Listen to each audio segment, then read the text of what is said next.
Oke. Bismillahirrahmanirrahim. Assalamualaikum warahmatullahi wabarakatuh. Waalaikumsalam. Waalaikumsalam warahmatullahi wabarakatuh. Alhamdulillahirabbil alamin.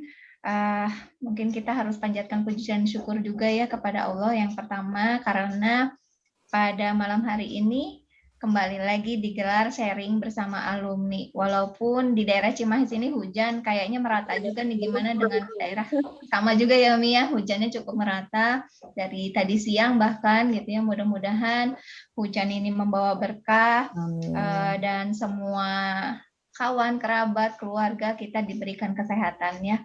Lalu pada malam hari ini kegiatan kita ini akan kembali mengangkat alumni dari kelas memoir yang sudah berhasil menerbitkan sebuah karya ya. Tapi ini yang justru yang jadi uniknya, kalau sebelum-sebelumnya adalah karya sendiri, tetapi ini justru mendapatkan job, yaitu sebagai ghostwriter, menuliskan memoirnya seseorang gitu ya, klien gitu ya. Nah ini kan suatu prestasi yang sangat besar ya Umi ya, di mana alumni baru juga selesai dari kelas memoir, tetapi bisa langsung mendapatkan pekerjaan ya, mendapatkan proyek ya menulis. Nah mungkin pada malam hari ini saya ditemani sama Umi Alea seperti biasanya akan mengundang Mbak Dian Hardiana Hendrawan untuk berbagi cerita tentang proyeknya yang baru ini ya, yang tadi kata Umi sebelum live ini dikatakan bahwa Maret akan launchingnya ya. Mungkin untuk yang pertama kita langsung saja kepada Umi dulu ya, mungkin ya Umi untuk membuka gelar sharing pada malam hari ini. Silakan Umi. Bismillahirrahmanirrahim. Assalamualaikum warahmatullahi wabarakatuh. Waalaikumsalam warahmatullahi wabarakatuh. Semuanya bisa silaturahmi baik yang ada di Zoom maupun live di Facebook ataupun nanti menyaksikan rekamannya. Mudah-mudahan kita senantiasa sehat dan ada dalam lindungan Allah Subhanahu wa taala. Amin. Terima kasih nih kepada Mbak Dian ini termasuk saya tembak ya tadi malam. Untuk sesi sharing malam ini mewakili dari alumni kelas memoir ya yang akan menyampaikan pengalaman beliau melahirkan karya memoir dari salah satu klien juragan artikel yang lintas negara ya. Jadi narasumbernya itu tinggalnya di New Zealand dan Mbak Dian sendiri di Indonesia. Dan ini pasti tentu ada keunikan-keunikan ya.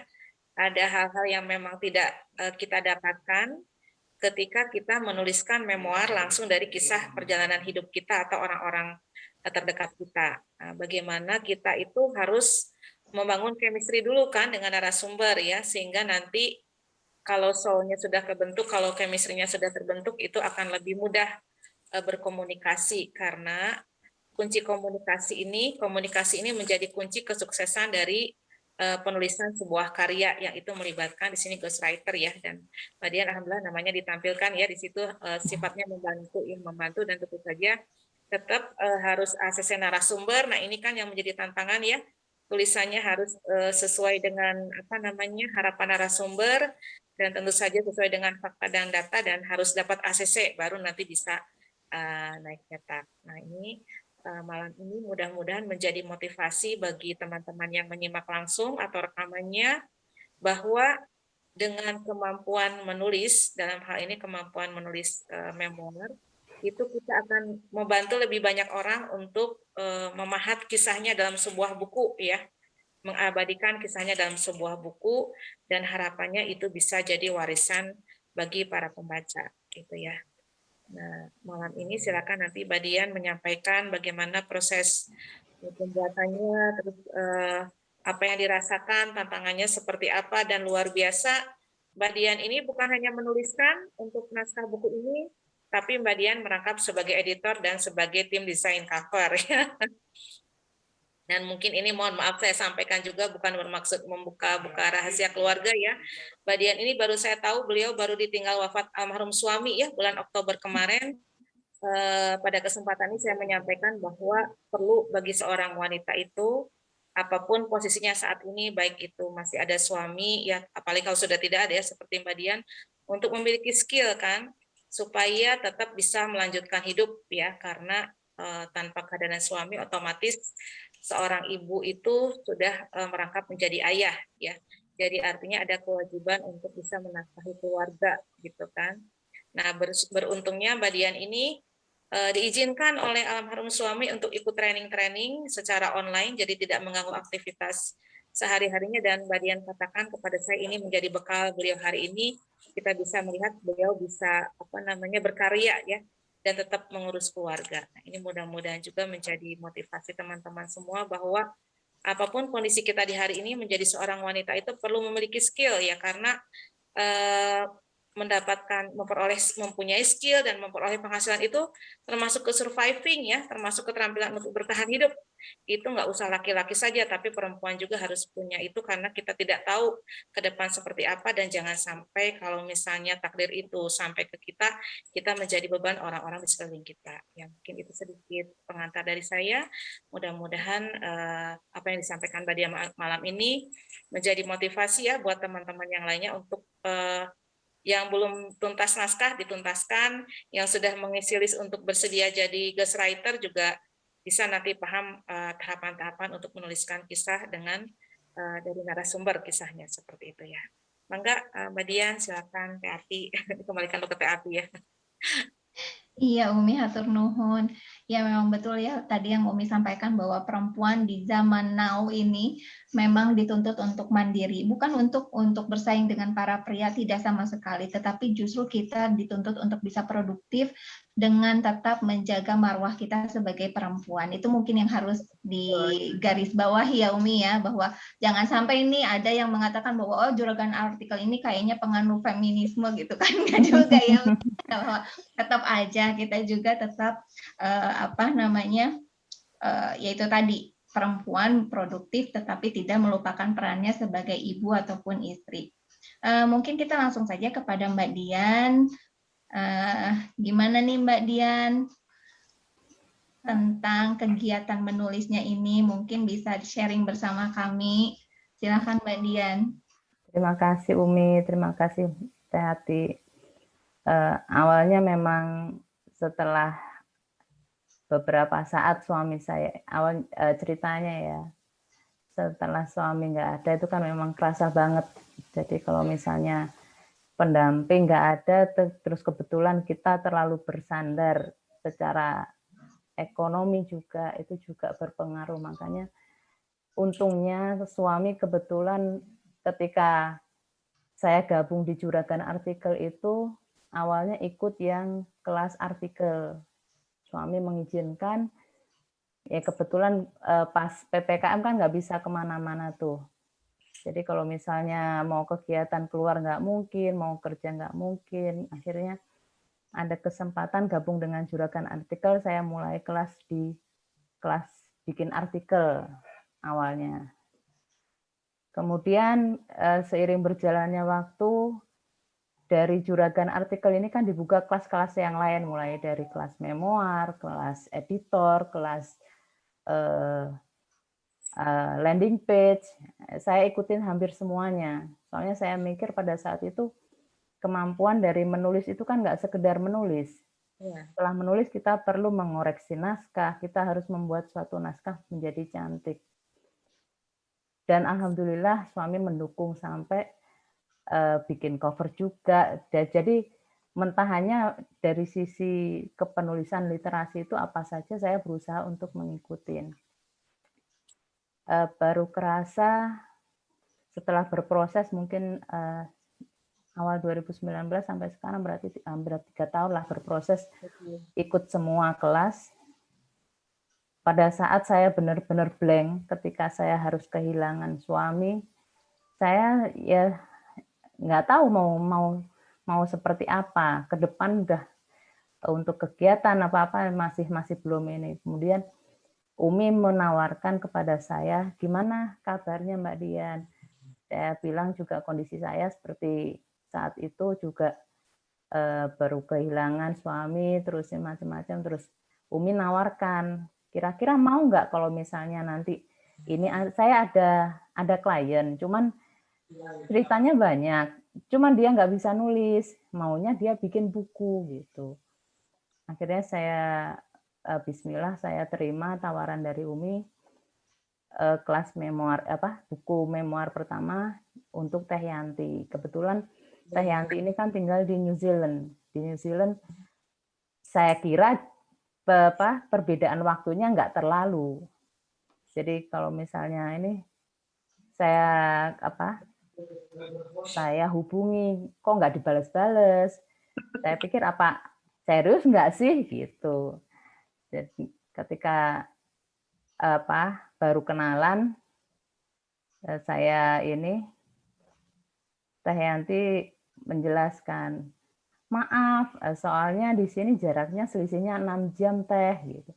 Oh pantesan, jadi waktunya istirahat Teh Yanti malam, saya bangun. Pada saat saya bangun, Teh Yanti istirahat. Jadi selisih banyak itu juga menjadi salah satu kendala. Tapi dari situ saya juga belajar bagaimana sebenarnya kita itu dalam berkomunikasi apabila saling terbuka, saling memberi masukan, itu bisa menjadikan itu suatu informasi yang berguna untuk kelancaran suatu tulisan. Awalnya saya juga nanya sama Teh Yanti, kalau misalnya ini tulisan, Teh Yanti mengharapkan seperti apa? Saya juga bingung. Lah, kalau Teh Yantinya bingung, gimana saya? Akhirnya saya bikinkan draftnya, cuman per poin untuk bab per babnya itu saya susun. Tapi pada saat saya susun, ternyata ceritanya banyak sekali. Jadi pengalaman hidupnya mulai dari di Indonesia sampai berangkat sampai sudah menetap di sana ternyata banyak sekali. Bahkan mungkin saya bilang ke Umi bahwa ini Teh Yanti ceritanya banyak Umi, banyak hal yang bisa kita angkat dari kisahnya Teh Yanti ini. Mulai dari mungkin merantaunya dan kebetulan putra beliau juga punya keistimewaan, jadi punya disleksia. Disleksia itu adalah kemampuan kesulitan dalam membaca, sehingga itu berpengaruh untuk dalam hal bidang sekolah itu berpengaruh. Akhirnya pada saat itu ya udah Mbak Dian, biar ini nggak melebar kemana-mana, nanti kalau misalnya coba bikinkan outline-nya dulu aja. Kalau sebelumnya saya bikinkan per bab, akhirnya saya bikinkan utuh, sehingga Teh Yanti berdasarkan dari outline itu, dia mulai bisa menceritakan semuanya. Jadi karena kekurangannya kan kalau misalnya jauh itu kan kadang ada miskomunikasi atau apa gitu kan. Kebetulan Teh Yanti senang cerita, jadi saya harus bisa memilah-milah antara ini ceritanya ini masuk ke bab mana ya. Jadi perjalanannya ini, kisahnya ke sekolah, terus masa kecil. Jadi harus saya bagi-bagi menjadi saya masukkan, saya dengarkan voice note-nya, terus saya masukkan ke bab 1, nanti dengarkan lagi, masuk ke voice ke bab 7, masukkan lagi voice. Jadi kelas dasar dari memoir dulu kan harus bisa diajari untuk bisa memanfaatkan media yang kitabnya sebagai sumber tulisan. Kebetulan kalau Teh Yanti karena ceritanya banyak, saya kasih saran, saya nggak bisa nulis Mbak Dian.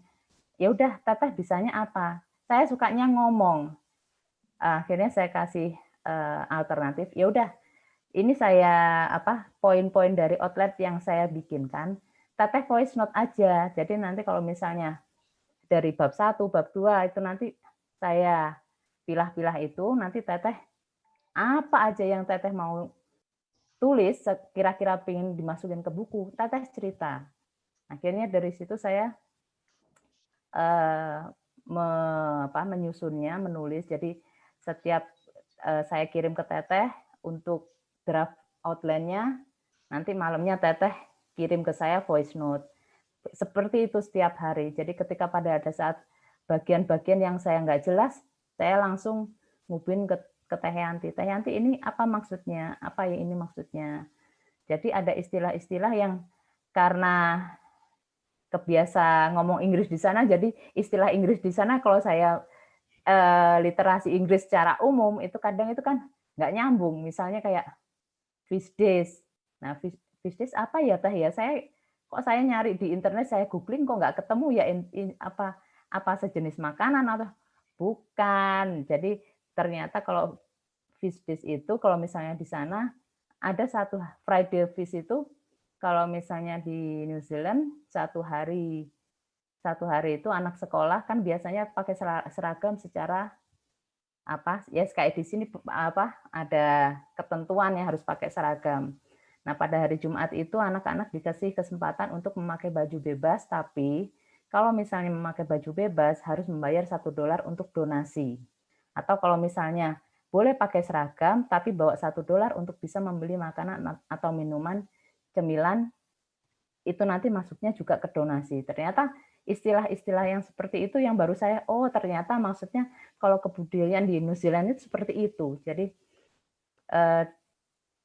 kelebihan dari menulis memoir menurut saya, itu kita bisa berinteraksi dengan orangnya secara sosok yang kita tulis itu, sekaligus kita juga sebenarnya kehidupan di sana itu seperti apa, indahnya seperti apa. Kalau misalnya kita bisa lihat mungkin indah-indahnya, mungkin kalau sebagai wisatawan mungkin kita ngelihat indahnya aja. Ternyata di sana itu juga perjuangannya juga kalau misalnya merantau itu nggak gampang, nggak mudah.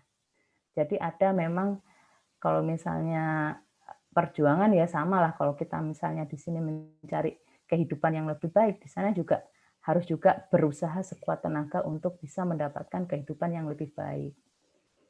Dari Teh Yanti sendiri juga sepertinya memang ada keinginan untuk mencurahkan apa yang selama ini dia rasakan di sana, pengalaman dari ketika latar belakangnya kenapa merantau, kalau misalnya di sana itu bagaimana perjuangannya, terus bekerjanya seperti apa, persiapannya seperti apa. Jadi di buku ini sendiri saya juga belajar juga ternyata kalau misalnya kita merantau tuh nggak cuma bawa badan, ternyata ada ilmu-ilmu, ada pengetahuan yang kita itu harus tahu gitu loh.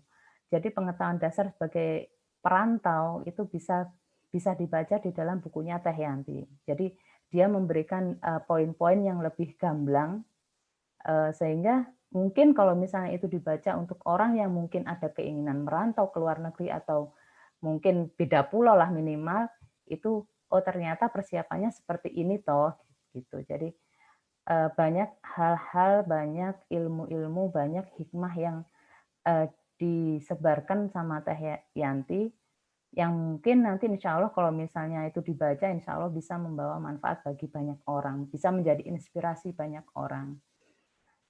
Saya sendiri juga berterima kasih, saya juga bangga diberi kepercayaan untuk bisa menuliskan memoir tersebut. Dengan begitu saya juga bisa lebih mengenal orang lain. Ternyata ada pengalaman, ada sosok yang begitu bersemangat, bagaimana berjuang.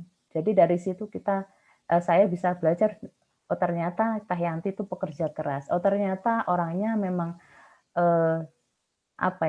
positif. Orangnya positif sekali. Jadi segala sesuatu kekurangan ataupun kendala di dalam hidupnya dia bisa memandangnya dari segi yang positif sehingga hasil yang dia dapat juga positif juga. Jadi sugesti-sugesti yang diberikan dari orang tuanya, dari kakaknya, hubungan keluarga yang erat ternyata itu juga membentuk sosok Teh Yanti itu menjadi pribadi yang saya bilang menjadi pribadi yang kuat, yang menyenangkan dan selalu positive thinking. Jadi kadang kita bisa belajar dari orang lain bagaimana orang bisa menjadi sukses atau bisa menjadi pribadi yang lebih baik dengan kita mengenal walaupun sebelumnya kita nggak kenal ya. Jadi kalau misalnya sekarang hubungannya lewat WA apa-apa ya udah kayak teman lama lah walaupun kenalnya baru kemarin Januari gitu. Cuman karena ceritanya banyak terus beliau juga orangnya terbuka terus positif juga jadinya kita merasa dekat. Jadi kalau misalnya ada apa-apa, memang harus terbuka ya antara kita sebagai penulis memoir dengan sosok yang akan kita tulis. Jadi kalau misalnya keinginannya kan kadang semua ingin ditulis di buku. Jadi kita juga harus ngasih batasan seperti yang masukan Umi, saya juga bingung. Umi kok Teh Yanti maunya nulisnya semua banyak banget ya. Banyak, cuman ini halamannya udah dibatasin segini. Akhirnya udah Mbak Dian masukin aja ke outline, masukin. Salah saya mungkin bukan karena masih baru, makanya saya minta maaf Umi ya. Saya saya kira kalau misalnya ini kan saya personal itu saya tata, ternyata ini malah melebar kemana-mana. Akhirnya Umi ngasih masukan, udah kasih outline, nanti harus sesuai dengan outline. Kalau misalnya mau lebih, nanti kita sesuaikan gitu. Jadi dari situ yang pertama mungkin sebagai penulis memoir, kita harus bisa menentukan outline dari buku yang akan, dari kisah orang yang akan kita tulis itu kita buat outline sehingga enggak melebar kemana-mana. Kalaupun toh nanti melebar, kita harus bisa menyesuaikan maupun menolak itu dengan bahasa yang halus lah, yang cantik lah. Jangan merasa kalau misalnya nanti, lah kan nulisin kisah saya, kenapa kok nggak mau nulis gitu. Tapi kan kita juga tahu bahwa ada batasan halaman atau mungkin ada batasan hal-hal yang memang harus sesuai dengan dari percetakan sendiri, dari penerbit sendiri. Jadi walaupun kita menulis memoir untuk orang lain, ada batasan-batasan, ada aturan main yang harus kita patuhi juga, misalnya dari juragan artikel seperti apa. Terus yang kedua mungkin untuk lebih mengenalnya, mungkin memang kita harus lebih menghubungi lebih dulu, menanyakan maunya buku ini mau dibawa kemana, maksudnya apa kisah-kisah yang ingin dituliskan di dalam buku tersebut, sehingga kita bisa menggambarkan, kita bisa membuat outline sesuai dengan apa yang diharapkan. Jadi kalau misalnya mau pengalaman hidup, oh berarti pengalaman hidup apa yang mau ditulis, terus bikin poin per poinnya. Misalnya ada juga kalau misalnya ini perjuangan bisnis, misalnya bisnisnya seperti apa ya, dituliskan per bab sesuai dengan apa yang ingin dituliskan oleh narasumber. Jadi kadang memang ada juga kalau misalnya narasumber itu kan bisa cerita tapi nggak bisa nulis. Nah, itu kita juga harus bisa menjembatani bagaimana kita bisa kira-kira apa yang dituliskan itu sesuai dengan harapan. Jadi harapan kita dengan harapan narasumber kadang kan memang berbeda. Maka dari itu memang harus ada komunikasi, harus ada titik temu. Misalnya kalau misalnya kita sudah nulis, sudah banyak sesuai dengan data yang diberikan, tapi ternyata masih ada yang harus ditambahkan ya. Ya kita harus menyesuaikan juga. Jadi mungkin ada bagian-bagian yang mungkin dihilangkan diganti dengan revisi atau masukan dari narasumber sendiri. Jadi kita nggak bisa memaksakan apa yang kita mau sesuai dengan tulisan kita, tapi kita harus menyesuaikan dengan apa yang dimau oleh narasumber sendiri. Jadi seperti kayak Teh Yanti kemarin kan udah bukunya udah jadi, udah fix, habis itu ternyata beliau sedang pengajuan menjadi permanent resident di New Zealand.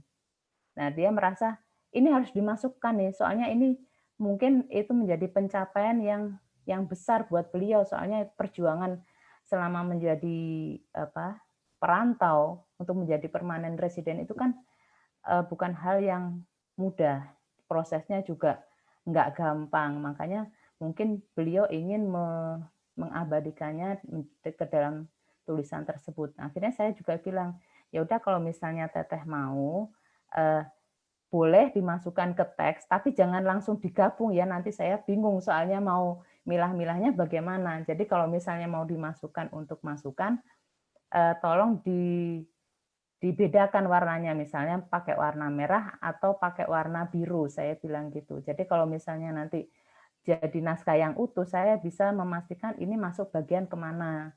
bab mana yang harus saya hapus, saya hilangkan, diganti dengan bab yang beliau inginkan. Jadi kompromi-kompromi ini kadang kita sendiri sebagai penulis kan, masa tulisan udah jadi mau dirubah-rubah, kita kan juga pusing juga. Cuman ya kita juga harus bisa meredam ego kita sebagai penulis juga. Jadi kita harus bisa menjembatani keinginan klien sehingga buku yang kita tulis juga sesuai dengan harapan, bisa menjadi kebanggaan tokoh yang kita tulis memoarnya tersebut. Selanjutnya mungkin kalau misalnya memang dari buku itu ada hal-hal yang mungkin masih bisa dikembangkan lagi, mungkin kita bisa memberi masukan kepada narasumber kita, tokoh yang kita angkat itu menjadi siapa tahu itu menjadi proyek bagi penulis untuk proyek berikutnya. Jadi seperti di dalam Teh Yanti itu kan masih ada hal-hal yang banyak sekali yang masih bisa diangkat menjadi suatu buku, cuman nanti ke depannya fokusnya ini selesai dulu, baru nanti kita pindah ke proyek selanjutnya. Barangkali sementara begitu Umi, kalau untuk prosesnya. Barangkali dari teman-teman yang lain ingin mengajukan pertanyaan, silahkan. Iya, seru sekali ya ternyata prosesnya. Karena jarak jauh itu ya komunikasinya itu ya. Iya, Tantangannya itu tadi yang mengatur waktu itu ya, Masya Allah. Iya. Jadi waktunya Teh Yanti bubuk cantik, saya masih begadang siang-siang, masih asik kemana-mana. Nanti waktunya istirahat, gantian saya mau istirahat, Teh Yantinya semangat 45. Ayo tadi ini saya punya cerita nih yang harus diangkat ya. Jadi kadang lama gitu paling istirahat paling gitu, paling tidur kali gitu. Kalau nggak gitu mungkin saat-saat bekerja. Jadi dari situ memang komunikasi memang penting sehingga tidak ada kesalahpahaman ya. Jadi kalau misalnya ada kesalahpahaman atau ada yang saya nggak ngerti atau mungkin Teh Yanti juga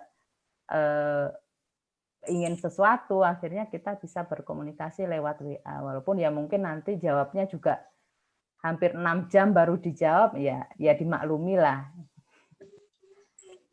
Luar biasa, Masya Allah. Iya.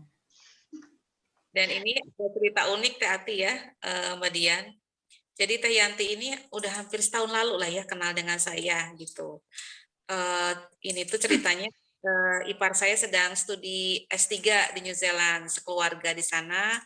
Dan kemudian ipar saya itu Tante Uwi itu mengenalkan Teh Yanti, melihat sosok beliau ya pekerja keras. Jadi kalau sebagai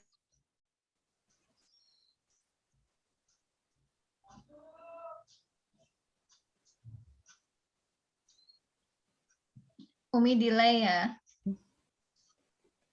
Ini karena cuaca Kayaknya, mungkin. iya kayaknya sinyalnya Umi kurang stabil. Oh, iya. Iya sih pastinya ya sambil nunggu Umi nih ya pastinya tadi ya seru banget ya. Tantangan-tantangan itulah yang justru menjadi sebuah keseruan dan pastinya juga jadi menambah pengalaman juga ya untuk Mbak Dian ya. Iya, jadi nilai plusnya juga saya kalau misalnya lihat di Google itu kan indah ya, yang namanya New Zealand, kayaknya kalau luar negeri keren lah gitu. Ternyata memang kehidupan di sana memang untuk pemandangannya, untuk keindahan alamnya memang indah. Cuman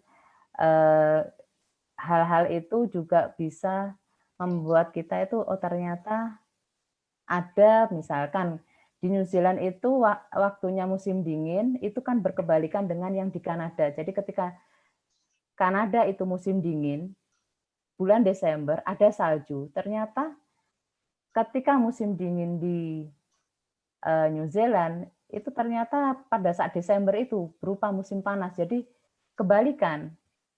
Jadi pada saat Desember mereka Natalan mereka harus berpanas-panas ria, sedangkan kalau misalnya di Kanada pada saat Natal Desember ada salju. Jadi ternyata yang kita anggap misalnya 4 musim itu harus merata di semua wilayah, ternyata nggak seperti itu juga. Ternyata itu tidak berlaku di New Zealand. Gitu. Jadi dari hal-hal seperti itu saya juga paling nggak belajar lagi geografi lah. Oh ternyata yang dulu saya mikir di luar negeri itu kalau misalnya musim salju, salju semua. Ternyata nggak seperti itu. Jadi misalkan lagi kebiasaan-kebiasaan dari orang New Zealand, misalnya di sana kan gaji juga UMR misalnya. Di sana misalnya UMR untuk kerja cuci piring itu ternyata digaji UMR yang di sini setara 250.000 sejam. Nah, jadi kalau misalnya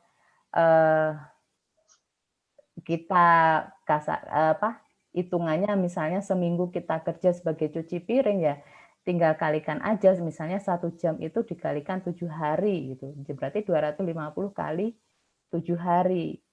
Tapi di lain pihak biaya untuk tinggal di New Zealand sangat mahal. Jadi dengan gaji seperti itu ya memang gajinya tinggi tapi biaya hidupnya juga tinggi. Jadi hal-hal yang seperti itu jadi bukan kalau misalnya kita pergi merantau ke luar negeri pasti dapatnya banyak juga. Ternyata enggak juga. Ternyata kan memang living cost-nya kan memang tinggi. Jadi memang harus pinter-pinternya orang aja yang penting di sana mau gerak, mau kerja, insya Allah juga rezeki itu akan mengikuti juga. Jadi makanya kemarin waktu saya nulis buku, Teh Yanti kan juga ngasih poin-poinnya apa aja yang harus disiapkan kalau misalnya kita merantau. Ternyata juga, ternyata nggak cuma bawa badan ya kita. Kalau orang nekat itu kan bawa badan yang penting nyampe ke luar negeri dulu baru nanti kita mikir sampai sana mau ngapain gitu. Ternyata nggak juga. Ternyata kalau di New Zealand bahkan ada orang yang rela menjual apa yang dipunya di Indonesia kalau misalnya dia mau memang berniat untuk menetap di sana, ya dia jual yang rumah, kendaraan, ataupun apapun juga yang dia punya di Indonesia untuk bekal di New Zealand untuk menyewa rumah. Jadi mereka untuk sewa rumah itu per minggu, bayarannya itu per 2 minggu sekali. Nah, 2 minggu sekali itu kalau misalnya untuk 1 bulan lah katakanlah kata Teh Yanti itu 14 juta aja untuk tidur gitu. Jadi ya berbahagialah bagi orang-orang yang di Indonesia itu udah rumahnya luas, punya halaman luas, tapi ya itu tadi kadang rumput tetangga lebih hijau daripada rumah sendiri. Iya betul. Tapi ya dengan segala kelebihan dan kekurangannya itu juga menjadikan kita lebih bersyukur. Jadi yang diajarkan Teh Yanti sebagai pribadi yang positif itu apapun yang terjadi dalam hidup kita enak maupun nggak enak itu bisa menjadi hikmah untuk kita untuk bersyukur dengan kondisi kita yang sekarang gitu. Jadi saya ilmu-ilmu yang diajarkan, cerita-cerita yang diberikan itu juga menjadi kadang pengingat buat kita. Kadang apa yang kita miliki itu kan karena kita kebiasa punya, jadinya kita itu lupa bahwa itu loh bagi orang lain mungkin itu berharga gitu. Mungkin itu hal yang sesuatu yang sangat diinginkan orang lain tapi kita merasanya biasa aja gitu. Jadi dari sikap Teh Yanti seperti itu saya belajar banyak. Jadi sambil nulis itu saya hikmahnya ini, ini positifnya ini, berarti saya bisa menjadi pribadi yang lebih baik lagi. Ya seperti itulah. Jadi keuntungan menulis memoir mungkin apalagi yang ghostwriter itu kan biasanya orang yang kita tulis itu kan memiliki cerita-cerita yang unik, yang powerful, yang menginspirasi. Nah, mungkin kita bisa menjadi pribadi yang lebih baik lagi itu dari kita ngambil kisah-kisah dari orang untuk menjadikan hidup kita lebih bermakna, lebih bahagia dan juga bisa mudah-mudahan bisa memberi manfaat bagi orang lain. Amin. Ya ini Umi sudah terhubung kembali nih Umi. Silakan Umi. Udah online lagi ya Umi. Masih mute. Maaf tadi disconnect ya, gangguan. Agak sering gangguan nih. Ya jadi tadi sampai mana malah saya lupa ya. cerita uniknya dari Teh Yanti. Ya. Awal ketemu, awal kenalan. Iya. Ya, ketemunya terus saya lihat memang orangnya ceria ya, periang, terus memang sangat antusias untuk menuliskan kisahnya. Yang ini memang yang dibutuhkan. Jadi harus dua belah pihak kan, jangan sampai satu pihak ini dari sisi penulis antusias ingin menuliskan, tapi dari sisi narasumber dia sendiri merasa apa ya, kisah hidup saya ini kayaknya biasa-biasa aja deh, nggak usah dituliskan, malu dan sebagainya gitu kan. Jadi yang bersangkutan itu harus memiliki sesuatu yang memang ingin diberikan kepada pembaca. Nah, itu yang kunci, yang keberhasilannya saya lihat ya. Memang ini dua pihak gitu, antara penulis dan antara narasumber, ini komunikasinya sangat bagus dan amazing ya. Itu hampir hanya 1 bulan ya, Mbak Dian, menulis. Iya, kurang lebih 1 bulan. Cuman awal-awal saya tuh kan saya tulis outline itu, habis itu Teh Yantinya hang seminggu apa ya. Ternyata beliau bingung, soalnya suaminya itu mau ngasih izin apa enggak. Saya juga, Umi ini gimana? Saya udah saya susun, outline-nya udah jadi, saya udah nulis bagian, tapi Teh Yantinya hilang. Kata Umi akhirnya, ya udah sebentar dulu Mbak Dian. Kalau misalnya nanti saya kabari juga gitu. Jadi saya, oh ya sudahlah, ini akhirnya saya alihkan ke kegiatan lain gitu.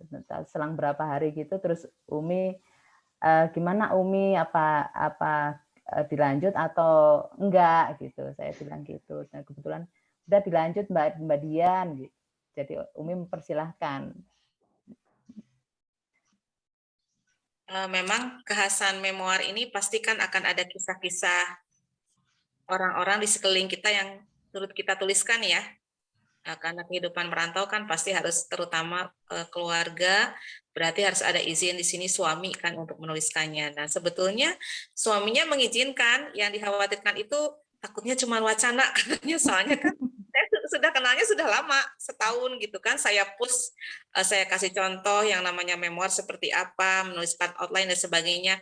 Tapi tadi saya menangkap, oh Teh Yanti ini sangat antusias untuk menceritakan, hanya memang beliau tidak punya waktu kan dengan kesibukan beliau yang padat ya, bekerja 9 jam, tiba di rumah juga mengurus keluarga ya, saya lihat juga anaknya memang hanya 1, tapi beliau sangat-sangat memperhatikan sekali detail perkembangan putranya, sehingga memang itu butuh effort besar. Dan maka itu saya melihat di sini potensi teman-teman di alumni kelas memoir ya, terutama ini Mbak Dian ya. Mbak Dian ini kenapa saya pilih pertama, karena kita sudah punya proyek sebelumnya ya, pilot project untuk semua alumni. Iya, yang Mulang itu Tarima. Terima. Jadi dari yang dokter. Itu latihannya. Jadi sebetulnya itu latihan yang saya berikan kepada teman-teman di 2 proyek awal, yaitu proyek Mulang Tarima, bagaimana teman-teman dilatih untuk bisa menyimak ya. Apalagi Mulang Tarima itu kan kita nggak bisa bertanya ke narasumber langsung ya, karena Mulang Tarima itu rekaman di YouTube dan dibukukan. Nah, ini tantangannya adalah bagaimana teman-teman menyimak obrolan ya, sesi wawancara, kemudian dituangkan menjadi artikel yang tulisan yang sifatnya naratif ya. Nah, ini saya lihat Mbak Dian berhasil challenge, bahkan Mbak Dian itu ngambil 2 judul di situ kan. Iya, gitu. Saya lihat juga bisa, karena perlu detail kan, menyimaknya perlu detail gitu, dan Mbak Dian bisa untuk itu. Kemudian juga ada proyek yang kedua, itu yaitu membukukan kegiatan-kegiatan indera kita, Dr. Eva, itu ke dalam buku juga. Nah, itu juga sebetulnya latihan saya untuk teman-teman. Dan saya lihat memang Mbak Dian ini gercep gitu, Teh Ati dan teman-teman semua, begitu kami diskusi, kemudian tadi Mbak Dian itu mewapri Teh Yanti, supaya tadi harus ada chemistry kan, harus ada bondingnya, harus dapat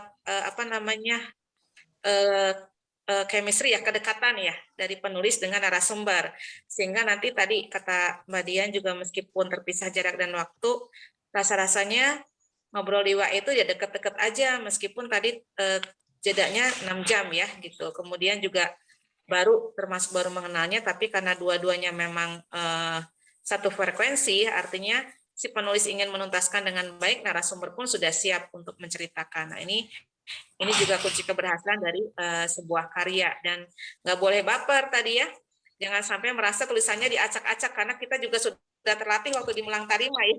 Di Mulang Tarima itu kan karyanya itu harus di-ACC dulu oleh narasumber. Kenapa? Karena yang namanya kita menuliskan kisah orang, baik itu secara langsung lewat wawancara, ataupun acara tadi seperti Mulang Tari Markaman, jangan sampai ada yang kita tuliskan salah gitu ya. Seperti itu. Jadi tadi harus dapat validasi dulu ya. Ini juga sekarang Mbak Dian sudah menyelesaikan, sudah menuntaskan sesuai dengan outline. Sekarang tahapannya sedang di proofreading ya, sedang dibaca ulang sama Teh Yanti dan ditambahkan ya apa yang kira-kira perlu ditambahkan seperti itu. Dan memang kita ini dibatasi kesepakatannya, saya sebelum dengan Teh Dian itu sudah menyepakati dengan Teh Yanti bahwa ini buku harus maksimal 120 halaman. Kenapa saya batasi seperti itu? Karena kita harus menghargai waktu dari penulisnya sendiri ya. Kalau tidak seperti itu nanti berkembang jadi 200, jadi 300, jadi 500, yang namanya cerita kan akan berhenti-berhenti ya. Sama dengan skripsi lah. Kalau saya membimbing mahasiswa itu ada yang namanya batasan masalah. Nah sama ini juga ketika kita menulis kita harus punya skupnya. Dari skup itulah kesepakatan skup itu yang kita tuangkan dalam bentuk outline itu menjadikan pegangan ya buat penulis untuk kembali apa saja yang akan ditulis, kemudian juga menjadi pegangan kepada narasumbernya untuk tadi melihat apa saja yang harus diceritakan gitu. Kalau kemudian tadi ada yang belum bisa diekspor di buku perdana, ya kita ekspor di buku kedua. Jadi ini cukup jadi win-win solution saya pikir dengan 120 halaman ini. Kita jadi fokus, kan namanya memoir ya, bukan biografi. Kalau biografi itu kan dari lahir sampai dengan sekarang, semua diceritakan gitu ya. Tapi kalau memoir itu kan memang kalau kita anggap kehidupan kita puzzle itu, kepingan-kepingan puzzle yang mau kita ambil itu yang mana gitu. Sekarang kisah merantaunya, nanti kisah mendidik anaknya, kemudian bagaimana mungkin mengembangkan bisnisnya di sana, apa cita-cita kedepannya seperti apa dengan kehidupan di New Zealand. Jadi bisa jadi sequel, makanya bisa jadi berjilid-jilid bukunya. Nah mudah-mudahan dari situ lebih banyak lagi yang bisa diambil oleh para pembaca, dan untuk penulis dan narasumber tentu saja semakin banyak hal baik yang bisa ditorehkan dalam bentuk buku. Seperti itu perjalanannya ya, Masya Allah.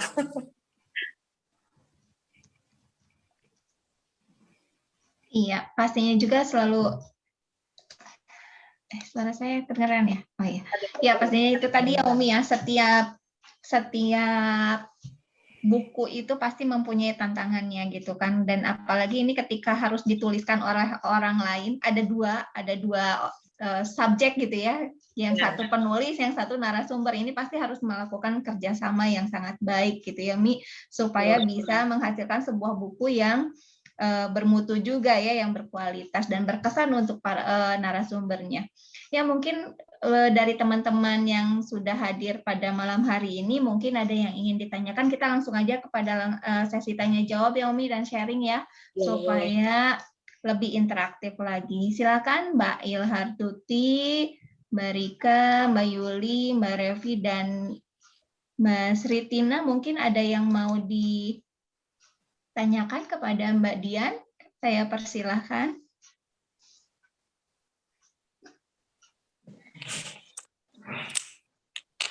Warahmatullahi wabarakatuh. Mungkin saya ingin menanyakan mengenai, mungkin sebelumnya saya mengucapkan selamat dulu untuk Mbak Dian, sudah sampai hampir mau lahiran berarti ya. Selamat untuk menulisnya. Ini semua dikerjakan sendiri ya, luar biasa Umi ya. Nulis, ngedit, kayaknya kalau kayaknya nge-layout juga. Masya Allah, luar biasa Mbak Dian. Yang ingin saya tanyakan Mbak Dian, kan ini tentang perjalanan hidup ya, lebih ke perjalanan hidup ya Mbak Dian ya. Kita tadi Mbak Dian sampaikan bahwa memang kalau dituliskan semua akan sangat banyak sekali, dan memang harus dipilih-pilih yang mana yang harus dituliskan, dan mana yang harus disimpan mungkin untuk next chapter gitu ya, next buku. Nah yang ingin saya tanyakan dalam perjalanan hidup ini, apa aja sih yang termasuk ke dalamnya? Apakah termasuk juga itu mengenai cerita tentang pekerjaan? Apakah mengenai pekerjaan ini apakah dipisah mungkin di kisah lain, atau apa aja kisahnya dalam perjalanan ini, atau dari masa kecil, atau tentang kemudian menikah, merantau, kemudian supaya enggak lari dari si tema perjalanan hidup ini. Jadi apakah termasuk misalkan perjuangan bekerja, atau misalkan kalau merintis bisnis, perjuangan merintis bisnis, apakah itu juga bisa masuk, atau di skip aja untuk cerita yang lain? Kebetulan kalau misalnya ini kan dasarnya itu kan merantau, jadi merantau ke New Zealand. Jadi saya tulis itu berdasarkan awal alasan merantau itu apa. Nah, setelah itu diruntut lagi persiapan merantau apa. Terus yang berikutnya pengenalan tentang New Zealand. Habis itu ketika sudah nyampe di New Zealand, otomatis kan Teh Yanti itu harus bekerja. Tapi ketika proses ini berjalan, ini kan di sela-sela itu ada penyambungnya, yaitu misalnya ketika kita pergi ke luar negeri itu kan ada visa. Nah, ternyata pengaturan visa itu kan juga ada yang close visa, ada juga open visa. Kebetulan karena suaminya lebih dulu berangkat ke sana, beliau mendapatkan close visa. Jadi kalau misalnya dia itu bekerja itu hanya satu tempat, nggak boleh mendua, harus di situ ya sampai nanti pun dia harus tetap di situ. Sedangkan Teh Yanti itu mendapatkan open visa, jadi beliau bisa double pekerjaan, misalnya 1 jam nyuci piring, mungkin 1 jam lagi menjadi housekeeping, mungkin dalam 1 minggu beliau bisa melakukan di beberapa tempat. Nah, dari situ saya menggabungkan berdasarkan fase-fase proses apa aja yang dilewati sama Teh Yanti. Misalnya, kalau misalnya ketika dia fasenya tentang bekerja, nah ternyata pengalaman bekerjanya ini nggak cuma satu aja, karena dia memegang open visa, dia juga kerja jadi housekeeping, jadi resepsionis, jadi volunteer itu dia bisa melakukan kegiatan. Kebetulan volunteer itu jadi kayak kayak kerja bakti lah kalau di sini. Jadi bukan kerja sosial. Jadi dia melakukan sesuatu yang tidak dibayar, tapi dia memberikan efek atau pengaruh positif kepada bidang yang dipilihnya. Misalnya karena dia memilih bidang pendidikan dan kebetulan penampatannya di sekolahnya anaknya, dia menjadi volunteer. Nah, ketika dia menjadi volunteer ini, ternyata itu bisa menambahkan nilai plus ke dalam CV-nya. Nah, dari situ, jadi saya menggolongkan berdasarkan pekerjaan-pekerjaan, misalnya di sana Teh Yanti itu ngapain aja kalau bekerja. Di situ nanti juga kalau misalnya bekerja di sana, apa saja yang dibutuhkan untuk bisa bekerja di sana. Jadi peristiwa-peristiwa yang dilalui beliau itu, jadi berdasarkan satu peristiwa mungkin nanti pindah lagi ke peristiwa yang lainnya. Jadi pekerjaan itu juga penulisannya berdasarkan pengalaman setiap waktunya. Jadi tema besarnya memang merantau. Ini tema besarnya perjalanan hidup, tetapi tema spesifiknya merantau gitu. Jadi spesifik supaya kita nggak bingung. Kalau misalnya perjalanan hidup kan bisa kita diambil dari masa kecil misalkan seperti itu ya, masa remaja. Nah itu akan jadi luas ya. Berarti kita harus ambil yang spesifiknya. Ya, jadi kalau misalnya awalnya kan kita tanyakan kepada Teh Yanti. Teh Yanti ini pengen membahas tentang apa? Oh, saya pengen perjalanan merantau saya terus saya pengen cerita. Nah, terus kalau ketika merantau itu apa aja Teh? Awalnya kan alasan dia merantau apa? Dari situ nanti kita tarik benang merah ke belakang, prosesnya, terus persiapannya. Nah, setelah dia udah nyampe ke sana, apa aja yang dilakukan di sana, atau akhirnya ke depannya setelah merantau dia kehidupannya seperti apa? Ada nggak perbedaan yang dirasakan ketika masih tinggal di Indonesia dengan ketika merantau? Soalnya orang punya alasan merantau itu kan ada beberapa hal, banyak hal yang melatar belakangi keputusannya untuk merantau. Nah, kira-kira itu sudah tercapai belum setelah dia merantau? Nah, jadi ujungnya sudah ada ujungnya gitu loh.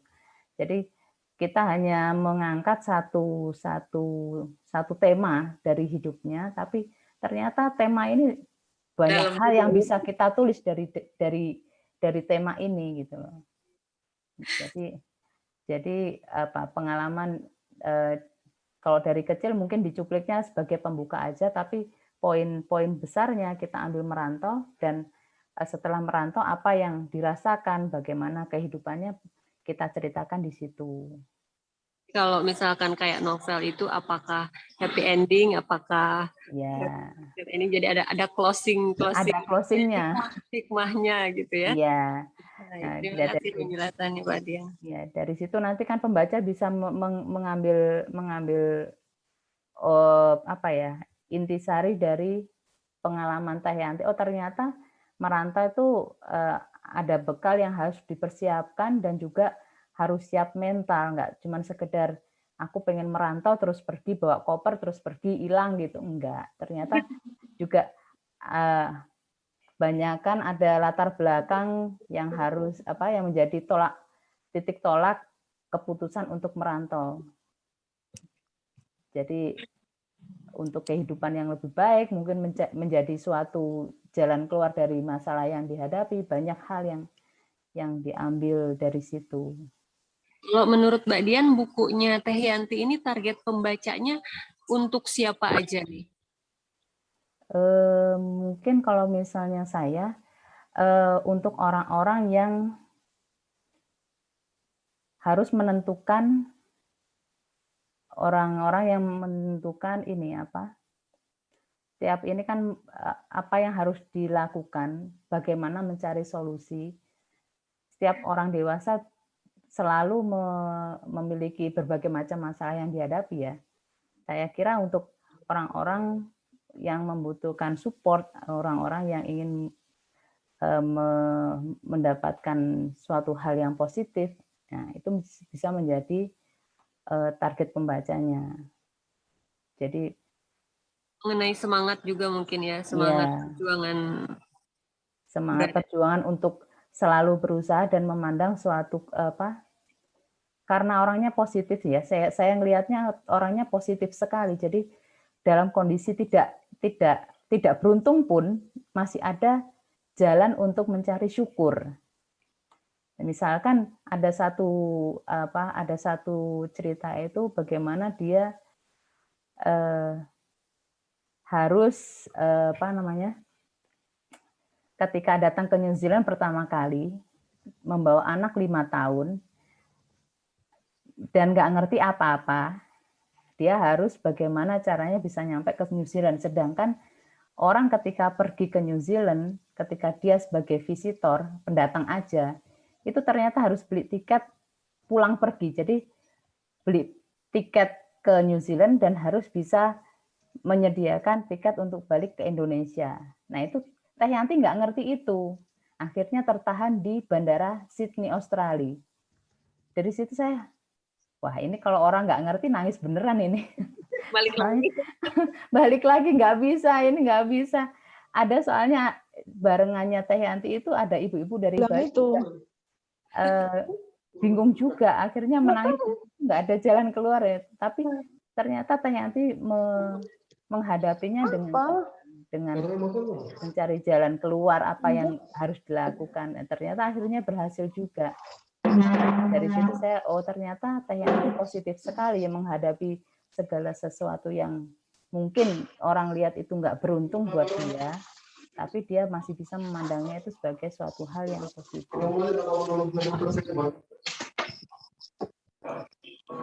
Demikian, Mbak.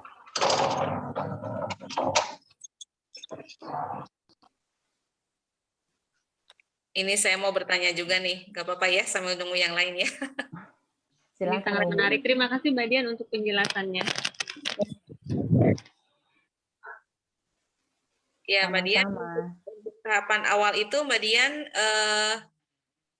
melakukan sesi menggali dulu, meminta narasumber bercerita banyak, atau sudah langsung fokus ke merantaunya? Akhirnya ini ya, atau banyak mendengar dulu gitu kan, supaya bisa masuk ke dalam kehidupan narasumber, atau langsung udah bikin tek outline dari pemikiran Mbak Dian sendiri sebelum mendengar cerita narasumber? Oh belum Umi, jadi ketika pertama kali saya hubungi Teh Yanti itu saya tanya dulu, Teh Yanti pengen cerita apa? Aduh, apa ya? Saya tuh dia akhirnya cerita banyak, tapi masih belum menjurus ke apa yang ingin dia tulis itu. Akhirnya saya ya udah Teh Yanti, saya bantu bikin apa poin-poin yang sekiranya mungkin nanti mungkin ingin Teh Yanti sampaikan, saya bantu. Nanti kalau misalnya ada yang kurang Teh Yanti tambahkan, atau kalau misalnya ada yang tidak berkenan, silahkan nanti dihapus, saya bilang gitu. Jadi kalau misalnya ada hal yang tidak ingin diceritakan atau tidak ingin diangkat dalam tulisan dari outline saya itu silahkan dihapus, saya bilang gitu.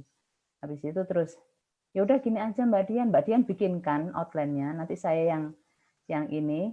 Akhirnya saya nggak bisa nulis, ya udah kalau misalnya nggak bisa nulis, Teteh ini aja bikin kayak cerita aja sama saya bilang gitu. Jadi poin-poinnya ini Teteh ceritakan, Teteh ingat-ingat kalau misalnya ada yang mau disampaikan apa aja silahkan, saya bilang gitu. Ternyata dari voice note yang Teteh Yanti itu kirim, ceritanya banyak sekali. Jadi ada hal yang penting, ada yang remeh, ada yang biasa aja, ada yang cuma sekedar curhat. Akhirnya dari situ, dari voice note itu saya harus bisa memilah-milah mana yang harus saya tulis, mana yang cuma sekedar cerita aja, jadi say hello aja. Jadinya harus pintar-pintar juga kita membidik mana sumber tulisan yang bisa kita angkat ke dalam naskah. Kalau misalnya memang kondisinya memang cuma sekedar cerita, ya bisa dikesampingkan dulu, sehingga apa yang benar-benar disampaikan itu sesuai dengan apa yang diharapkan dari outline-nya juga, dan juga inti dari naskah yang kita tulis itu juga bisa mengena. Insya Allah ya.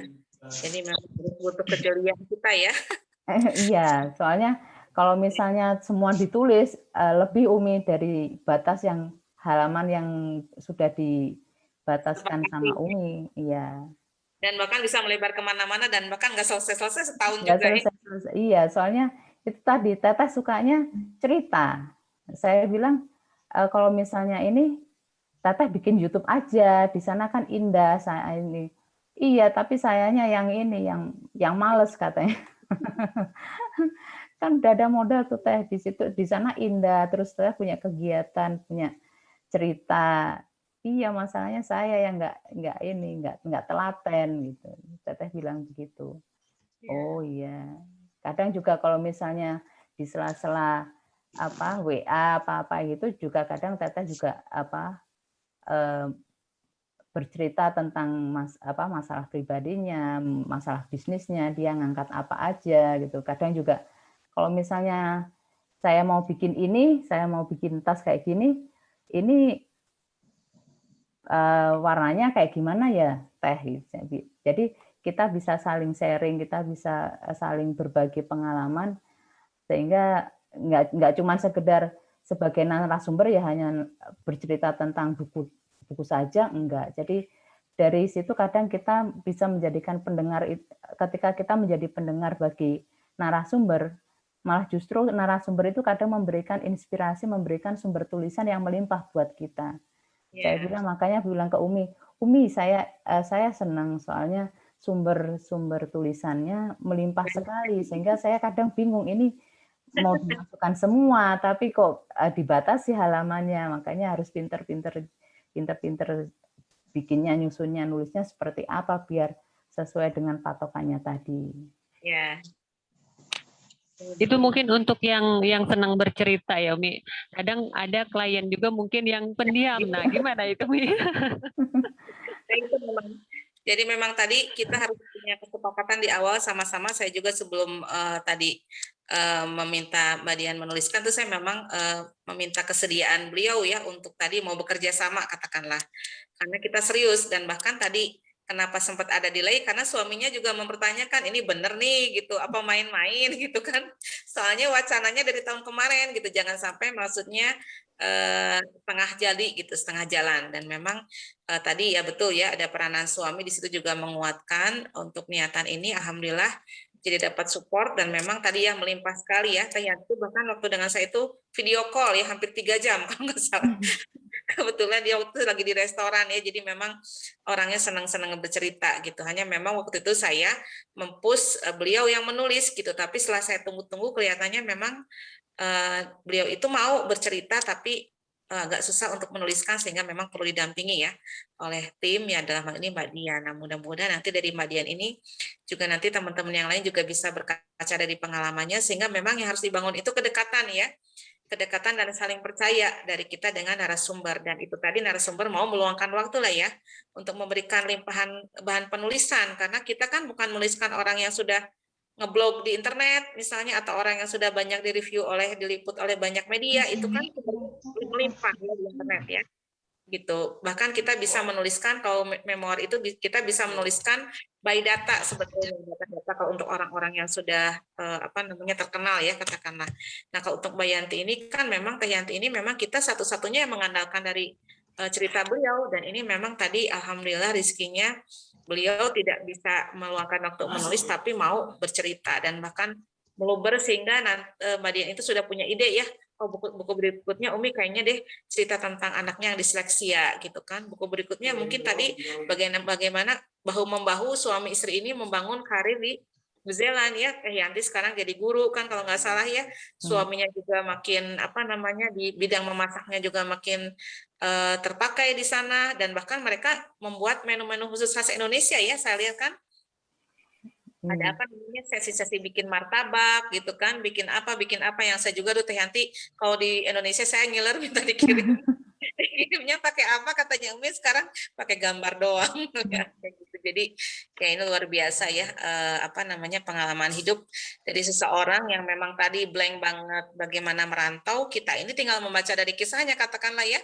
Kalau Teh Yanti itu kan ibaratnya Mbak Dian katakan kayak seperti membabat hutan ya.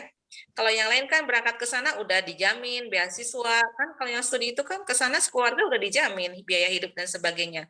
Kalau Teh Yanti itu betul-betul dia itu ibaratnya itu tanpa pengalaman, nol pengalaman, tapi punya keyakinan bahwa dengan merantau itulah dia akan mendapatkan sesuatu yang luar biasa gitu kan. Dan memang kenyataannya karena beliau berpikir positif, kenyataannya hal-hal yang luar biasa yang kita dapatkan, dan itu memang yang saya rasa dari Teh Yanti itu adalah tadi senantiasa berpikir positif ya, bahwa kepergian ke sana itu adalah untuk sesuatu yang baik bagi dirinya maupun bagi keluarga dan anaknya. Dan saya lihat di sana gimana gitu kan kehidupannya dan sebagainya, semuanya positif sekali gitu, sampai saya gini, wah kayaknya anak saya juga dikirim ke sana deh, ini bisa nggak ya kerja di sana gitu kan.